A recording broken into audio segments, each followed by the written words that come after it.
Egaa ajandaan keenya itti aanu akkuma viidiyoo kanarraa hubachuudhaaf dandeessan haleellaa amruu agamsatti raawwatamedha. Egaa guyyaa afuriin dura garee finxaaleeyyii Amaaraa mooraa waraana mootummaa Birshelaqootti leenjii loltummaa fudhataniin abbootii qabeenyaa naannoo Amaaraa fi mootummaa naannoo Amaaraatiin ifatti hidhachiifamaniin akkasumas fedhii fi hayyama mootummaa naannoo Oromiyaa Biltsiginnaa Oromiyaatiin gara aanaa amruu magaalaa Agamsaatti bobbaafamaniin lubbuun ilmaan Oromoo darbee guyyaadhaa gara guyyaatti dabalaa jiraachuudha kan dhagahaatti jirru.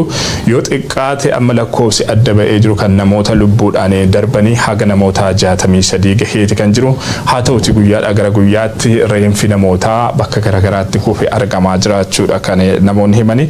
Egaa akka jiraattonni himanitti lubbuun lammiilee bifa kanaan dhumanii dhibbaa fi sanaa ol dhibbootaan kan lakkaa'amu akka ta'e ibsuu irratti kan isaan argaman. Yoo xiqqaate namoonni haga 50 sanaa olii ta'an sababa haleellaa guyyaa afur dura raawwatame kanaan qe'ee isaaniirraa buqqa'aniiti kan jirani. Egaa bakka buufatanitti ammoo rakkooleen garaagaraa isaan mudataa jiraachuudha odeessi jiraattotarraa arganne kan mul'isu. Bakka buufattetti nyaata afaanitti geeffattu hin qabdu taanaan isa rakkoo hammaataa akka ta'e tilmaamuun nama dhibu. Isaan haleellaa kanaan haleelamanii lubbuudhaan hafan yookaan madaa'anii hafan wal'aansa dhabanii yeroo isaanii buufata fayyaatti achi bakka buufatanii jiranitti du'anidha kan arguu irratti arginu. Walii galaan uummanni gandoota 16 keessaa buqqa'e magaalaa Oborraa fi naannoo fi buufatee bakka jirutti rakkoolee garaagaraatiif saaxilamaa jiraachuudha kan argaa jirru. Haleellaan finxaaleeyyii Amaaraa kun garee humnoota Amaaraatiin raawwatamu kun hanga har'aatti illee kan irraan dhaabbanne ta'uudha jiraattonni ibsuu irratti kan argaman. Erguma Agamsatti haleellaan kun raawwatame as magaalaa ganda ollaadhuma magaalaa Oborraa jirtu magaalaa Oborraa irraa kiiloomeetira 1 kan hin caalle bakka Soomman jedhamtu keessatti haleellaa finxaaleeyyiin Amaaraa bananiin yoo xiqqaate lubbuun nama 2 darbuu fi hedduun miidhamuudha kan gabaafamaa jiru. Sochiin humnoota finxaaleeyyii Amaaraa kun amma immoo magaalaa aanaa kan taate magaalaa teessoo bulchiinsaa aanichaa kan taate Oborraa to'achuudhaaf akka ta'edha jiraattonni ibsuu irratti kan argaman. Haalli amruu jiru ammas yaaddessaa ta'e. Maal fakkaatee yooni dhiifamaaf kan fudhadhe lakkoofsa daataam lafa jiru lakkoofsa lubbuu namoota gamma dabranii odeeffannoo qabnu maqaa namoota qabay jennee ibsuu dandeenya malee haleellaan kun raawwatame guyyaan 3 sofreessoon harjira. Lakkoofsi nama dabaluu jira jechuudha. Lakkoofsi nama kan ka verify godhin jiru uumatum naannoot hajjeefamuu jira, hidhamuu jira, habaqachuu jira. Haleellaan kuleen itti fufuu isaa dubbatama. Reef namoota laakkaa'ee nama gana argina awwaalli jedhe malee bakki sun mootummaan dhaqqabe waan adda baasin hin qabu qaamolee walaba waan adda baasan hin qaban. Of course mootummaa jechuun danda'u biyyi mootummaa qabde keessatti lubbuun namaa gani narcaati jennee waan hin amanneef jechuun mootummaatti Itoophiyaa kee jira jedhanuuf amansiisuuni yoo sobu taate malee hin jirtu hangam xiyyaanii. Haleellaa kanaan akka waliigalaatti lakkoofsa odeeffannoo odeessaaleen ammaan tan dabruu jirtutti jiru lakkoofsaan 65tti dhiyaatu jechuun namoota gammaa lubbuu dhaban kan maqaan argama.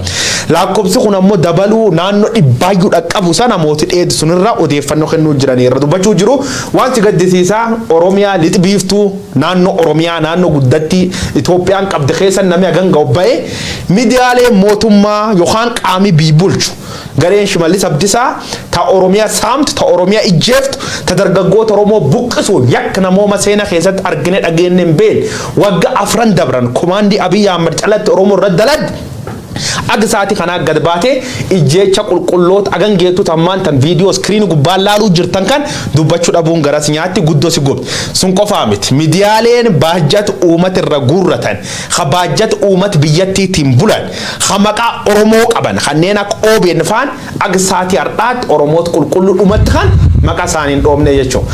Sun qofaa miti paarlamaan Itoophiyaa uummata biyyattii bakka bu'edhan haseer tumedhan haseer biyyattii biyyi Itoophiyaadhaan isa bulchadhan akka saati tanaatti duqulqulloota lakkoofsaan dhibba dhiyaatu waan dubbatan tokkollee hin qaban. Taatullee miidiyaaleen Oromoo yookaan miidiyaaleen dhugaaf hojjetan hedduun gabaasa turanii odeessaalee kanarra saati dubbannutti miidiyaaleen akka BBC afaan gargaraatiin miidiyaaleen akka VOA miidiyaaleen akka Deutsche Welle miidiyaaleen akka OMN miidiyaaleen akka This Standard kanneen biroo dabre ammoo miidiyaaleen alaa qabii keessa gabaasan kanneen akka Reuters kanneen akka ABC News kanneen akka Al Jazeera argite kanneen akka Yahoo News miidiyaaleen addunyaa walirra fuudhanii dubbachuu jiranii haleellaa sa'aatii ammaa godhamte kan lakkoofsi miidiyaaleen ittiin gabaasuu jiran akka odeeffannoo argataniiti miidiyaaleen alaa kanneen akka Al Jazeera 40 oliidhaan miidiyaaleen akka kenna odeeffannoo raga qabnuun 60 lakkoom uumati ammoo naannoo odeeffannoo nu kennuu jiru qulqullootii dhibban lakkaamtu dhumuu dubbatamu jira. Uummata amma buqqa'ee jiru kana amma hunda caalaa ka dhuman silaa dhumaniimi uummata amma buqqa'ee jiru kana baay'ee kan na yaaddessaa jiru guyyaa kaleessaa odeessa OMN hojjetee caasaaleen mootummaa naannoo san jiran uummatuma buqqa'ee kana iyyuu doorsisaa akka jiranii yaadota yookiin jechoota qorqalbii isaanii madeessu akka itti dubbataa jiran guyyaa kaleessaa yaada achirraa OMN argate mirkaneeffanneeti jirra.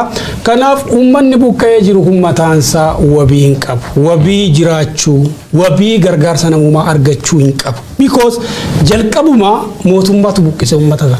Uummanni kun uummata karooraan buqqa'eedha.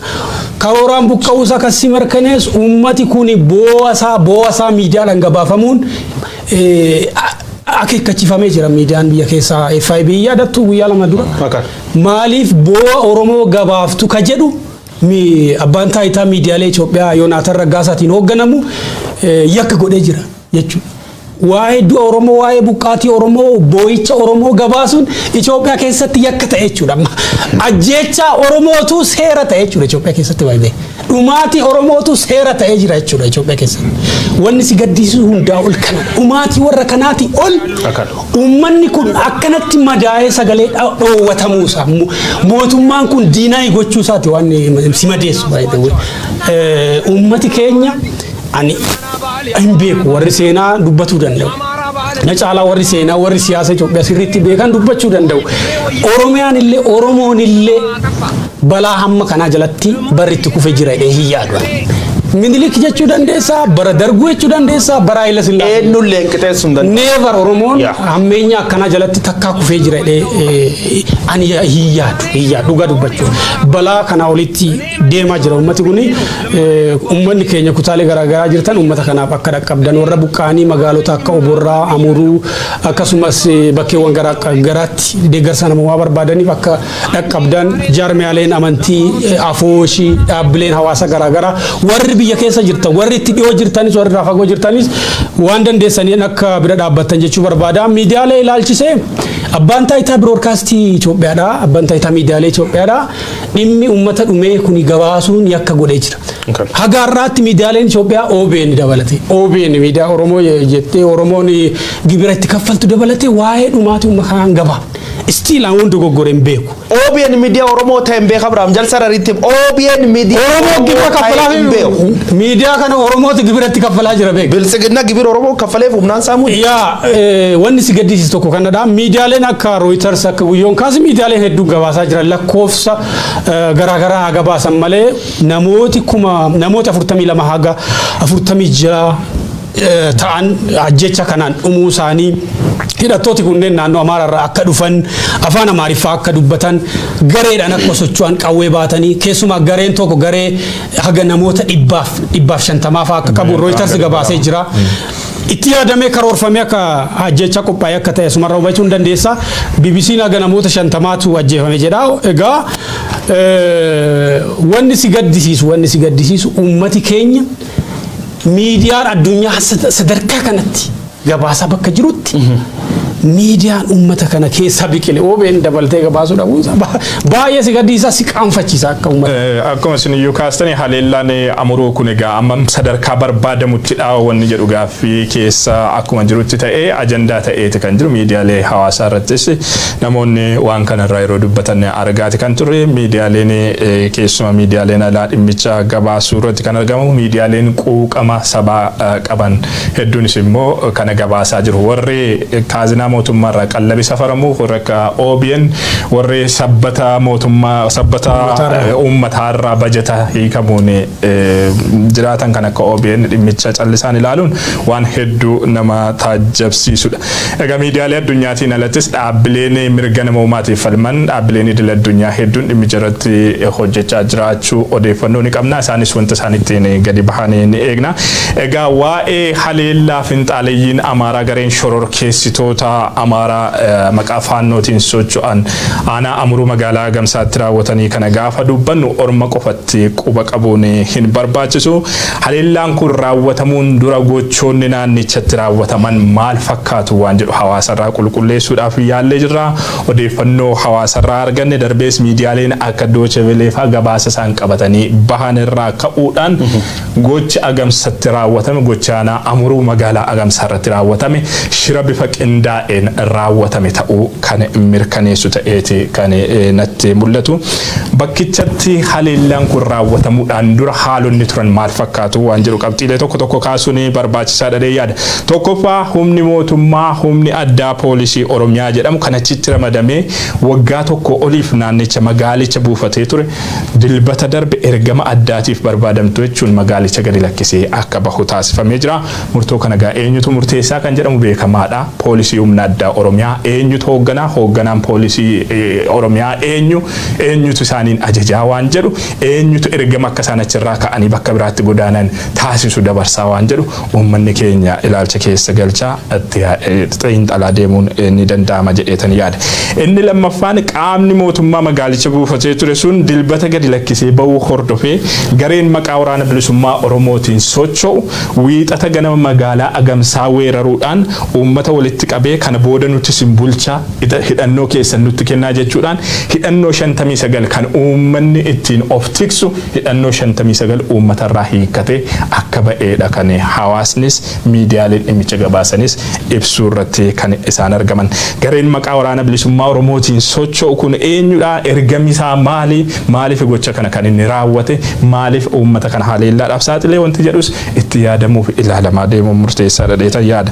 Sadaffaa dilbata humni mootummaa erga gadi lakkisee ba'ee wiixata ammoo gareen maqaa waraana bilisummaa Oromootiin socho'u kun magaalaa Agamsaa sana weeraree erga uummatarraa hidhannoo hiikkatee ba'een booda kibxata ganama gareen finxaaleeyyii Amaaraa gareen shororkeessitoota Amaaraa giddugala leenjii Birshaleqoo kan naannoo Amaaraa keessatti argamutti leenji'anii bobbaafaman magaalaa Agamsaa weeraruudhaan uummata keenya jimlaadhaan duguuganiiti kan isaan jiran. Haleellaa kanaan yoo xiqqaate namoota 60 sanaa ol dhumaniiti kan isaan jiranii.